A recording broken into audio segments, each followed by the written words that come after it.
All right, looks like we are live. That's great. Welcome everyone to Flight Community Sync or the monthly Flight Community meeting. We're so glad to see you here. Let me check. We should be live now. And yeah, really glad to have you here. So, a couple of things. What is this? This is a monthly this space to connect with the community, including maintainers, contributors, users, and just people wanting to learn about how to orchestrate machine learning and data workflows with Flyte. So, regardless your level of experience with Flyte, you're welcome here, and we hope you learn something. That's first thing. Second thing, this meeting, as any other communication channel for this project, falls under Linux Foundation Code of Conduct. If you want to read it, it's on the repo, but in summary, it's be nice to each other. If you have questions, if you're watching on YouTube or LinkedIn, you can use the chat box there. We can see the questions that you put there. So we will have a Q&A by the end of the session today, where we hopefully will address all of your questions. Right, a couple of public service announcements. The first is Flyte is participating on Hacktoberfest. For those of you who are not aware, Hacktoberfest is an event hosted by DigitalOcean that looks to incentivize open source contributions. So we have this issue here. I will post the link here in the chat, and we have this issue where we summarize all the issues that are available for contribution, so that we the maintainers we consider that are a good first issue for folks probably getting started with Flyte or even with open source.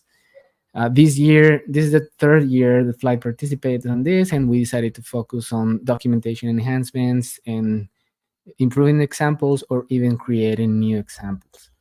Right, so the guidelines are here. We also will have prizes in the form of swag to reward any contribution, including content contributions. It's not only code or even docs. If you're relearning Flyte and want to share your findings with the world on a blog post or a demo, you're so welcome to do so. We will be rewarding those type of contributions.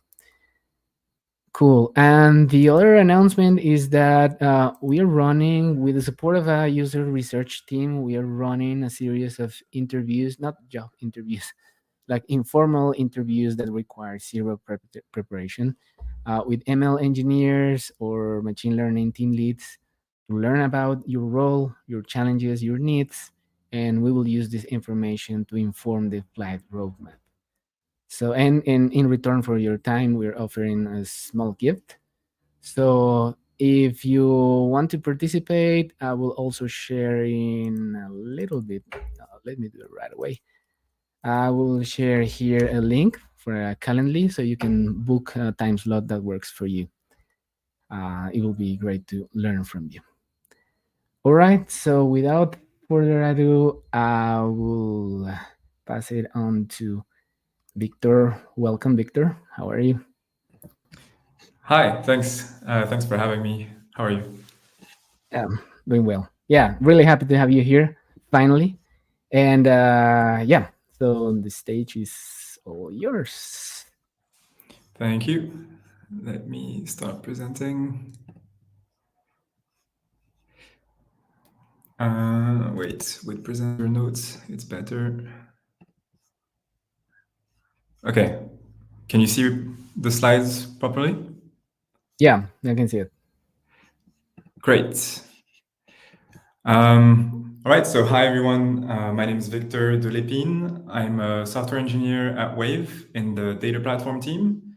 And today I'm going to talk about how we're doing massively parallel job scheduling with Flyte and how it has changed the way our users interact with our infrastructure. So first of all, who are we? Who is Wayve? we're an AI company and we work with automotive. We're based globally, but we're headquartered in London. That's where I'm based, and I'm in the office today. We also have offices in Vancouver and in the Silicon Valley. And what we do is that we're leading the revolution of embodied AI for automated driving. So we're building self-driving vehicles. And we're doing that in a slightly different way than traditional means. So if you think about other AV companies, they use like a lot of sensors with multiple lidars, cameras, radars, basically separate perception stack that does lane detection, traffic light detection, all of that. And from this perception stack, they do route planning, and they decide basically how to drive the car with rules, and using also HD maps to figure out, okay, in this part of the city, there's a construction zone. What we do instead is that we have just cameras in, radar, GPS into a large ML model, and the output of that model is a verified motion plan, and then straight to the drive-by-wire of the car. So our approach enables our models to learn how humans drive, basically, and learn how to reason about driving. And so what this gives us is, can you see the video? Let's see. Yeah, I can see it. Doesn't have Are you audio, able right? to? It doesn't have audio. Is it playing now? Okay. Because I think in the presenter view you don't see much. Yeah, but we can see it. I can see it. Okay, great. Yeah, So continue. as you can see, and that I cannot see, is basically a video of one of our cars driving in London, and you should see basically the car navigating through a construction zone, and there's a cyclist on the left at some point, and then it's doing a right unprotected turn and making a lot of decisions as it progresses. And this is all just cameras in and the car reacting to that through our end-to-end AI. So that was just to illustrate what we do. Now, this isn't a talk about like, self-driving. This is more of a talk about Flyte and how we use it. So I'm going to dive into some of the challenges we have in our infra that Flyte helps us solve. So if we look at off-road evaluation, for example, we have to have simulation jobs, basically, to measure the performance of our driving models. And this gives us some infrastructure challenges that I'm going to describe. But basically, we do simulation in a slightly different way than other companies. We use what we call, or what is called NeRFs, so neural radiance fields, that basically are a type of machine learning model that learns how to generate images from a 3D space. So you train the model with images and positions of the car, or of the cameras, sorry. And then you can recreate images in different points in space. And by doing that, you can create an environment where you can simulate a robot moving around in a scene. And this allows us to run simulation jobs that are quite realistic and that doesn't necessitate building a 3D engine, for example. And you can probably see on the bottom right, I don't know if it's working, but there's a scene where we're moving through a NeRF, but I'm not sure if it's working right now. I think it's waiting for someone to hit play. Okay. All right, anyway, it's okay. Okay. So what we're doing with this is we're placing a simulated robot in an environment that's able to react to the outputs of our models. So this allows us to evaluate the performance of our models offline, basically. And so the nerf will generate images. The images are fed to the model. The model generates an output. That's basically a trajectory.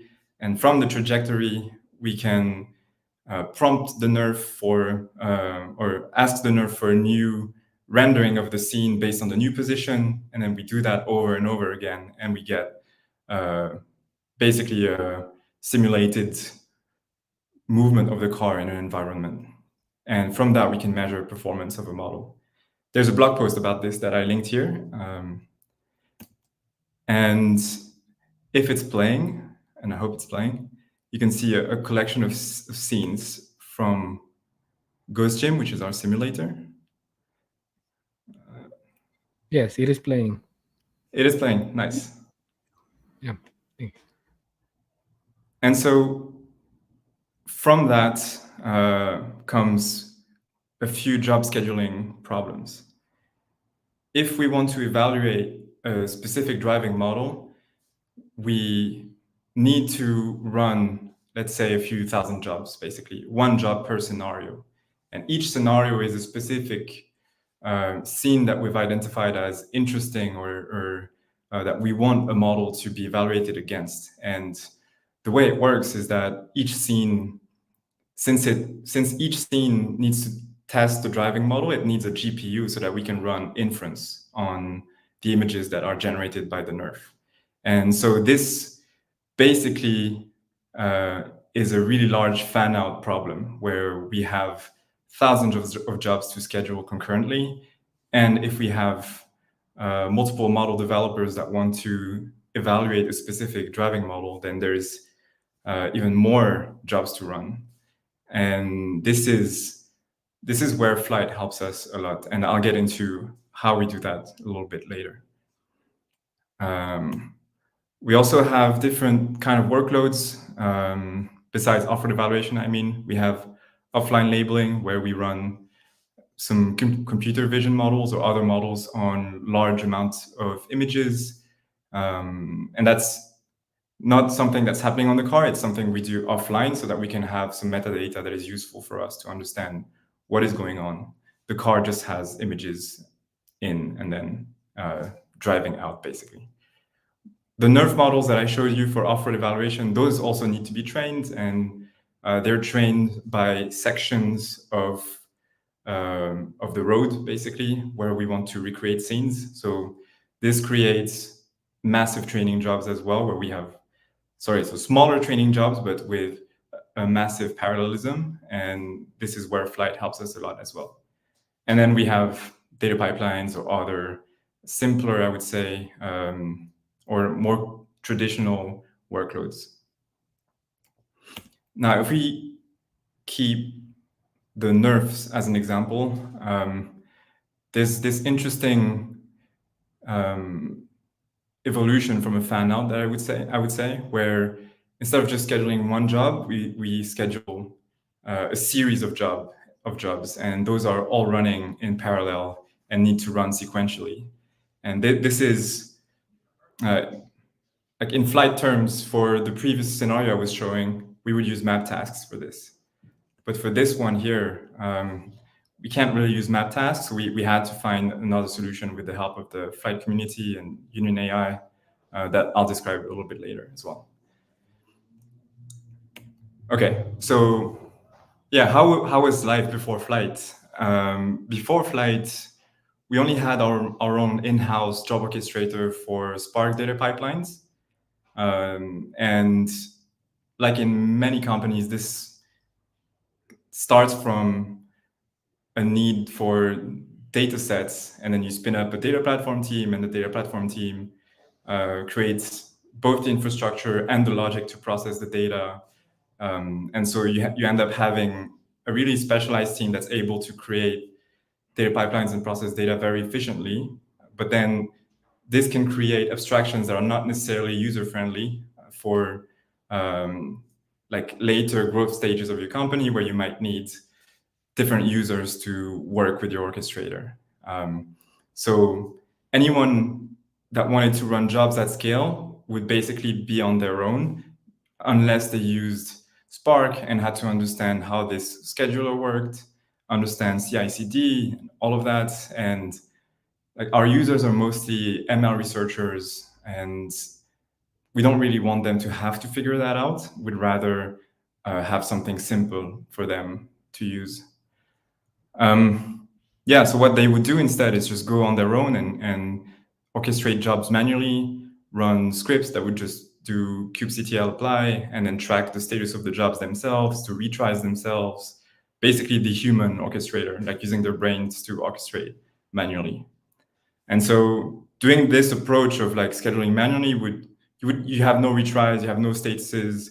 Sometimes you break the Kube API server because you just trigger thousands of pods at once. So it was quite cumbersome for them, and we wanted to solve that properly. So why Flyte? I'm a little bit biased because I used to work at Spotify, and right around the time I left, they were starting to migrate to Flyte. But besides that, we still evaluated like a dozen orchestrating solutions, and we ended up choosing Flyte because the Python interface is user-friendly. It's quite straightforward for someone to take their own Python code and just port it to something that can run at scale. It has programmatic workflow registration, which is useful for us. Simply because we wanted to make it super straightforward for people to run something at scale. With like researchers, prod is their dev, basically. They need to run experiments on all the data that we have as fast as they can. And we don't want them to have to go through complicated workflow registration processes. High scalability of course, and integration with various frameworks, of course. Multi-cluster support is a big plus that I'll get into a bit later. And then trust in the project, since it's being used by large companies, and also very important, a good relationship with the team behind it. Like we've had really good interactions with the Flyte community and the Union AI team, and so this was a big factor in us choosing Flyte as well. So yeah, if we come back to those fan-out workflows I was mentioning, so this one that we have for evaluation, it basically becomes a map task. And sometimes we have so many tasks to run that we even just wrap this into a dynamic workflow. So we'll have a dynamic workflow that runs 5,000 map tasks multiple times. And I think we even try to tweak the maximum limit of map tasks you can run. I don't recommend doing this, but it can work. And yeah, it works out for us. The other challenging scenario that we have is this one I was also mentioning, where instead of doing map tasks, we kind of want to do map launch plans. And the way we did it is Union helped us and suggested that we should use dynamic workflows that trigger a sub-launch plan. That way, each sub-launch plan is handled separately by Flyte admin. And so the Flyte workflow CRD that is generated is smaller and more manageable.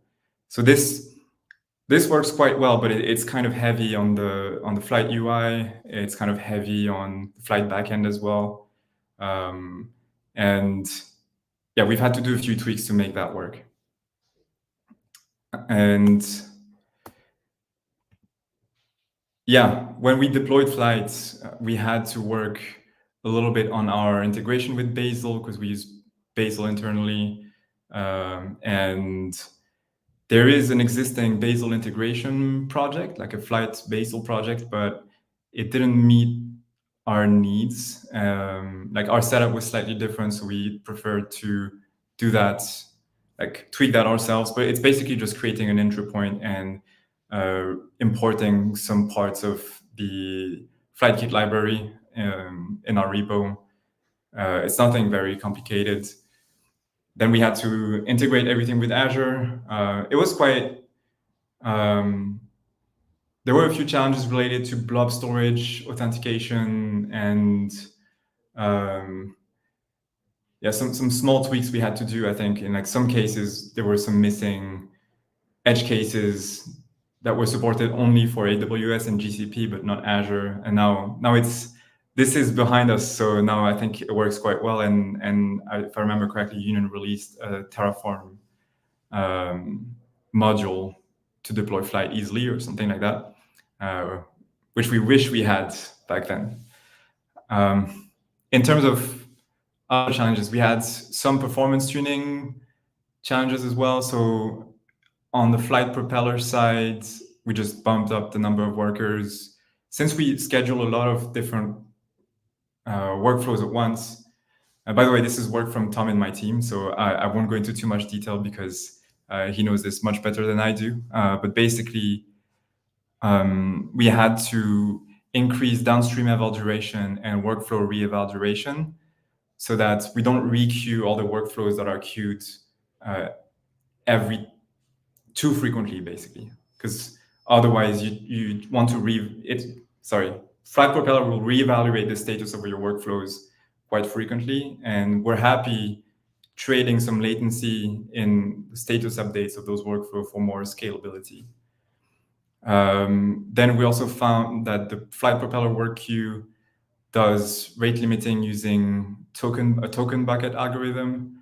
I forgot what was the gotcha with that. Oh yeah, there was a rate limit on the number of workflows you can add to the work queue, and so you would end up with empty queues basically, and that's not something that we want. We'd rather like proactively add to the queue and have a backup if something fails. So we changed that. Also changed the max TTL hours on the Flyte workflow garbage collection, and then the tuple requests that I linked here are basically some improvements that reduce the size of the Flyte workflow CRD, because by default, all the errors and all the statuses of all the nodes of your DAG are kind of tracked in the CRD, and this can grow quite large. So yeah, the max TTL plus those PRs is basically to keep etcd happy, and so that we don't save large custom resources that just slow down everything. And yeah, with those changes, it's working quite well. Some learnings, we've often found that the Kube API server is the limiting factor, not Flyte. Like usually, like when we first deployed Flyte, we were worried about how well it would scale, but it turns out that you should be more worried about how the Kube API would scale. Flyte is quite gentle, I would say, with the Kube API because it has a lot of caching. It has a lot of ways to mitigate, like not having to query it all the time. But still, like the amount of pods we're creating can be overwhelming for it, and so it's totally fine for us. Like we would rather create more clusters since Flyte support multi-cluster, and just scale out, but not with machines, scale out with clusters, basically. Then other learnings that are mostly more like organizational. Regarding adoption, I think one learning for me at least is something that worked quite well is to find a team and like core users that need your tooling and really partner with them and solve their problems really well. Like we're really grateful for the visions and graphics team at Wayve because they use our tooling right away, and this with word of mouth, like this really helped bring more adoption to the platform, since it gains a good reputation. Another learning is that for end users, any infrastructure problem is a Flyte problem, because that's their interface. And so it doesn't matter if your cluster doesn't scale anymore because you're running out of a certain node type or quota, or you're hitting some timeouts or whatever. For them, it's just Flyte is a problem. And so what we're working on still is to increase transparency in the platform, like add good metrics, logging, make it easy for people to understand what's going on, so that we can help them quicker. So where we are now, we're running thousands of tasks every day on thousands of concurrent GPUs across multiple AKS clusters in Azure regions. We went from one science team that was engaged with the platform to 8 plus, both across science and research and engineering. Some people using it daily, and yeah, we've managed to use Flyte to label billions of images, and yeah, it went completely fine. Well, with some timeout errors, but those are not Flyte problems. Those are problems from my team that we're trying to figure out. But in the most part, it went very well.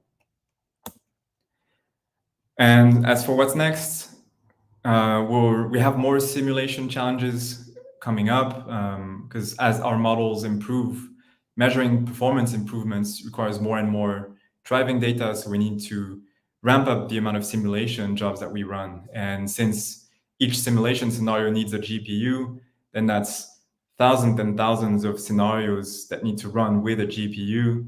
And so Flyte will help us schedule the simulation jobs across multiple regions so that we can maximize access to GPUs, basically.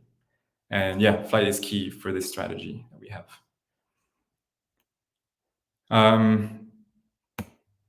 Yeah, I think that's about it. In terms of feedback for the product, well, it's not really feedback, it's more of a wish list. What we would love to have is map launch plans, basically, where we wouldn't have to do those dynamic workflows that just trigger sub launch plans. We would love to have more insights into what tasks are cached so that we can know in advance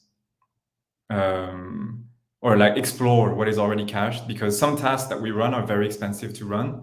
So it would be very useful for us to be able to know like what's available and potentially like modify the cache. Like if you move the task to a different project, like point the cache to that new project, or basically have a cache module that you can interact with.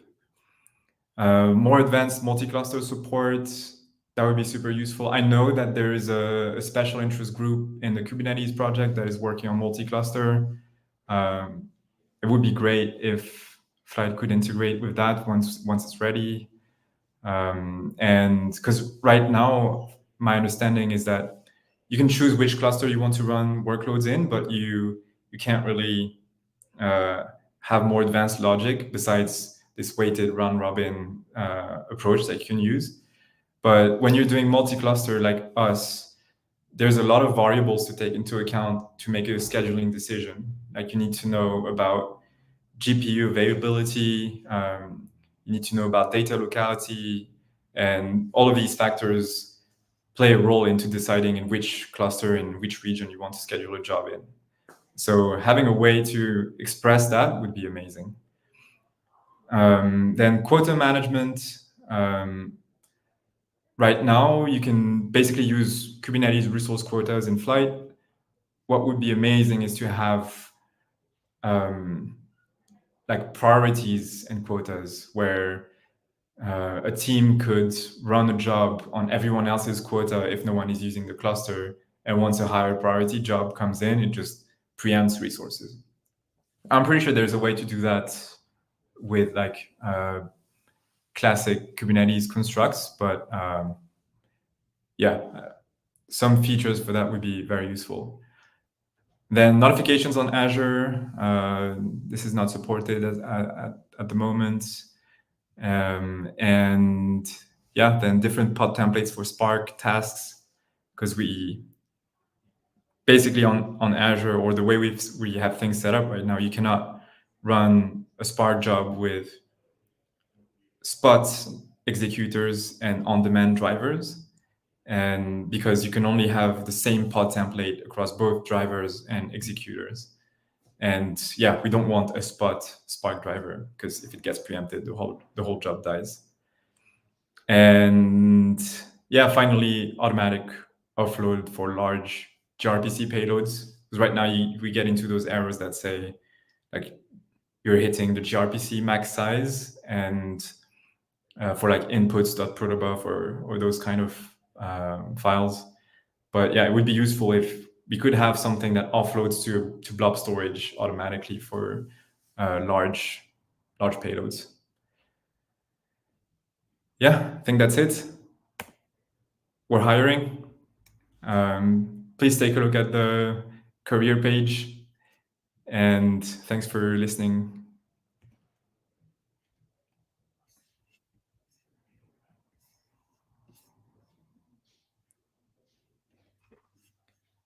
Awesome. Thank you. Thank you so much, Victor. That was amazing.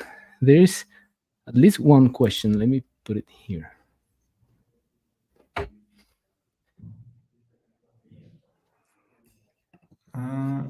Okay, Can I you can see see. it? Yes. So as someone working in the autonomous driving space, what do you think are the most valuable skills or knowledge areas for a CS student to focus on if they want to work in AI-driven industries like you? Well, that's a good question. I would say, obviously, there's like a baseline of programming knowledge and like computer science that you need. Then it kind of depends on your interest because there's a lot of different areas that could lead you to an AI-driven role. Like in my team, we do a range of different things, like from infrastructure work to data engineering to ML ops, and then we also have like ML engineers and other teams. So there's a lot of different jobs that you can do in the AI industry. So I would just pick whatever you like the most, so that you can be your best self. I would say, like really do something that you like, where you can strive, and then you can choose your industry based on that. But I wouldn't prioritize an area just to join an industry. I would just prioritize what I like so that I can really dedicate myself to it, and hopefully it ties into the AI industry. But there are a lot of jobs there, or a lot of different kind of jobs. Yeah. Awesome. Thank you. Yeah, in the meantime, and yeah, by the way, fantastic work on reducing the custom resource size. It's been a pleasure to work with you, with Tom, and the Wave team. I had a small question. Well, probably not small. When you mentioned running distributed training jobs throughout multiple clusters in regions to kind of maximize access to GPUs, that's a big challenge, especially, for example, how to handle GPU idle time.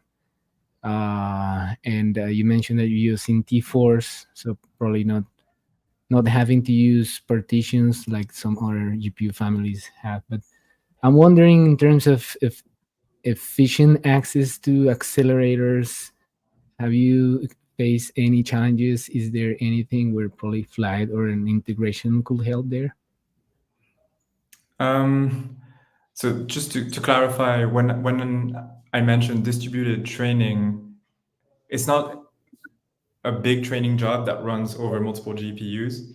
It's a lot of smaller training jobs, which is why we can use T4s basically. And we can get a lot of T4s and run many jobs in parallel. And the type of workloads we have allow us to use like spot nodes as well.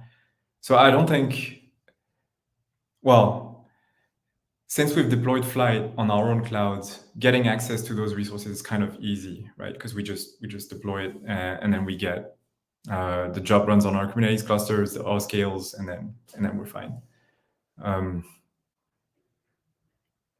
Yeah, does that answer your question? Sorry. Yeah, it does. Yeah, sorry. Thank you. Okay, a couple of additional questions here from Paulo. Do you have a quick sample of what one of your workflow might look like, if you can share that? I don't have one handy right now, but if you ping me in the Flyte community Slack, I can probably share an example. That's amazing. And I will leave here this slack.flyte.org. There you can join Paul. Thank you, Victor. And finally, this one. Do you use GPU sharing? Um, we don't use GPU sharing in this context. Got it. Thank you. All right. Is there any other question? Feel free to drop in on the chat box. Otherwise, you can join the flight Slack, and you can ping anyone from the flight team or Victor. But yeah, feel free to post your questions here. Otherwise, I will say thanks again, Victor. That was a great Thanks for presentation. having me. Again, great working with you. And yeah, thank you for sharing. For anyone else, this sorry, this space is open for you. If you want to share something you're learning about Flight, feel free to let us know, and we can book some time for you. With that, we'll see you in the next one. That will happen the first Tuesday of November, here again on LinkedIn and YouTube. So, with that, thank you all. Have a good day. Bye. Thank you.